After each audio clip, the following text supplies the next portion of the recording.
মালদার মালতীপুরে মুখ্যমন্ত্রীর হেলিকপ্টারের সামনে রহস্যময় ড্রোন ঘিরে তীব্র চাঞ্চল্য তৈরি হয়েছে। মমতা ব্যানার্জি নিজেই ঘটনাস্থলে থমকে দাঁড়িয়ে পরিস্থিতি পর্যবেক্ষণ করেন। কড়া নিরাপত্তায় থাকা সত্ত্বেও এভাবে ড্রোন উড়ে আসায় স্বাভাবিকভাবে প্রশ্ন উঠছে নিরাপত্তা ব্যবস্থাকে ঘিরে। ঘটনার পর মুখ্যমন্ত্রী মাইক হাতে নিয়ে কড়া বার্তা দেন। অনুমোদিত ড্রোন ওড়ানো নিয়ে তিনি স্পষ্ট সতর্ক করেন এবং দোষীদের বিরুদ্ধে কঠোর পদক্ষেপের ইঙ্গিত দেন।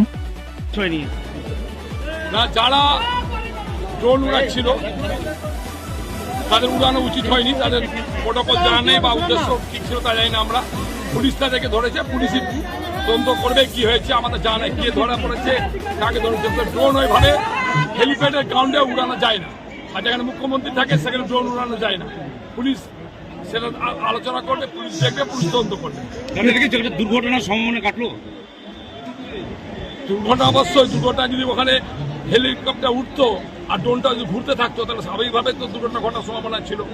এটা নিয়ে আমরা দুঃখিত, ব্যথিত। এত লোকের ভিড়ে, হাজার হাজার মানুষের ভিড় ছিল, কে কোথায় থেকে ড্রোন দিয়েছে আমরা তো বুঝতে পারিনি। ফলে এখন জেনে দেখবো কার ড্রোন দিয়েছে, এবং পুলিশ ইতিমধ্যে গ্রেপ্তার করেছে যাদের হাতে ড্রোনটা ছিল। সেরপর পুলিশ তদন্ত করবে। মুখ্যমন্ত্রী ক্ষিপ্ত হয়ে গেছিল এই বিষয় নিয়ে। একটা সাধারণ ব্যাপার আছে, এটা তো মানে ও সাধারণ কোনো ব্যাপার নেই। প্রাণের তো ঝুঁকি ছিল। মুখ্যমন্ত্রী সাধারণভাবে যে একটা ড্রোন হেলিপ্যাডে উড়ানো যায় না, সেটা বিপজ্জনক অবস্থায় থাকে।